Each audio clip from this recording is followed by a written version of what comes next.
What about it is unfair? Well, I mean, I think it really goes first towards just trying to protect women's athletics and swimming in this case.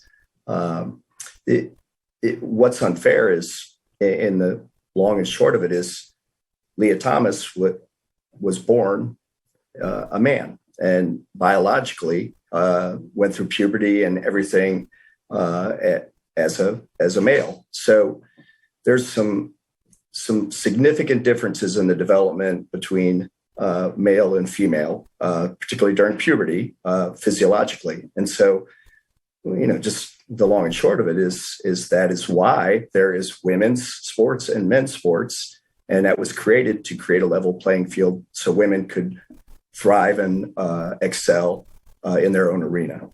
Isn't it crazy that you have to be careful talking about how there are biological differences between men and women when you get on this subject? Like, you have to be careful not to say that men are different from women physically and have different physical advantages over women. Like, that's the crazy place we're at now.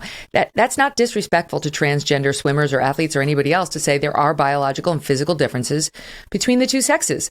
The fact that Lia has chosen to transition in her social world to female doesn't undo all of that. That's the reality of this situation. It's why people like you are in an uncomfortable position and having to acknowledge what is clear without being intentionally offensive, which I know is not your goal.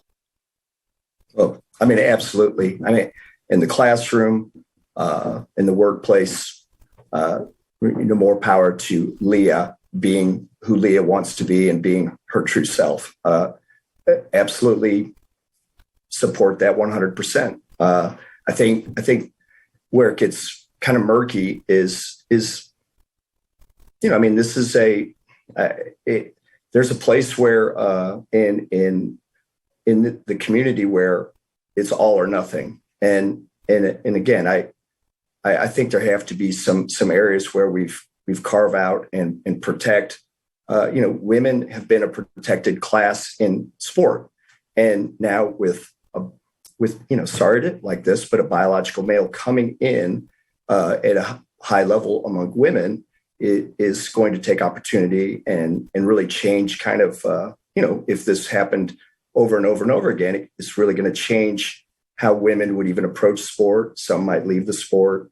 There's just all sorts of negative things that could ultimately happen to women. And so that's not to say that Lia should not be included or any other transgender athlete. I mean, absolutely. We want everybody to have an opportunity to compete and to learn and do the things that they're passionate about. It's just what is fair competition, and I think that's been included where question and that's how. come up this year. Mm-hmm. Included where and how? What would you say is a solution to a swimmer like Lia?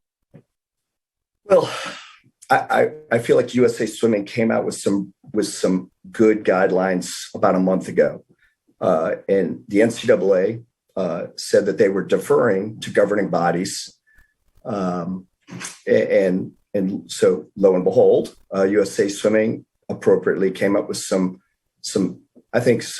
good start to addressing this. And we'll obviously have to see how that ultimately plays out, but they have a 2-tier system, kind of an elite level athlete tier that, you have to demonstrate that kind of your biology has been mitigated, with lower testosterone levels over time,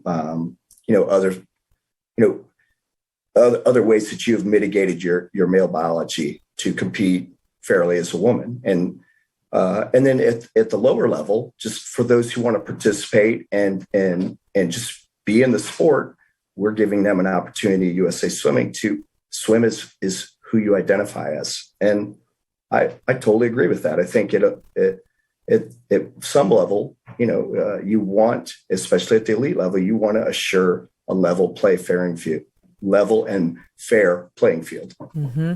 So a couple things. The NCAA then stepped in after USA Swimming did that and said, okay, those are going to be the standards. next year. But this year, Lia Thomas swims. She swims at the NCAA championships. She swims at the meet you guys just had. And she's breaking records left and right.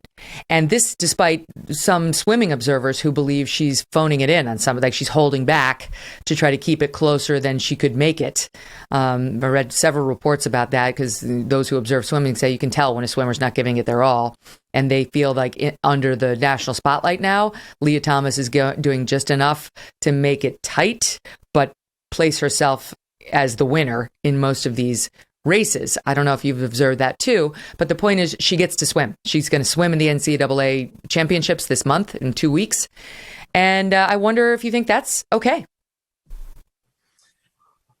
Well, here's where I kind of stand on that at this point. I feel like Lia played by the rules as they were written with the NCAA when she appealed and went through the process to be eligible. And at the time, the rules, and that's where I've had a problem with the NCAA not being out in front of kind of this kind of issue.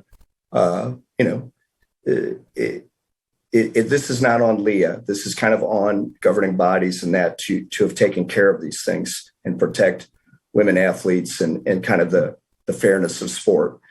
At this point, I feel like if I were coaching or if there was an issue like where they changed the rules in the middle of the season that maybe had benefited my athletes and now that was going to disrupt their opportunity to compete, I would really have an issue with that.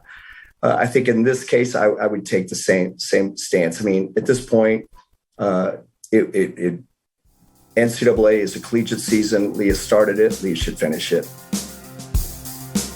Hey, thanks so much for watching. If you like what you just saw, hit the subscribe button for more clips and full episodes.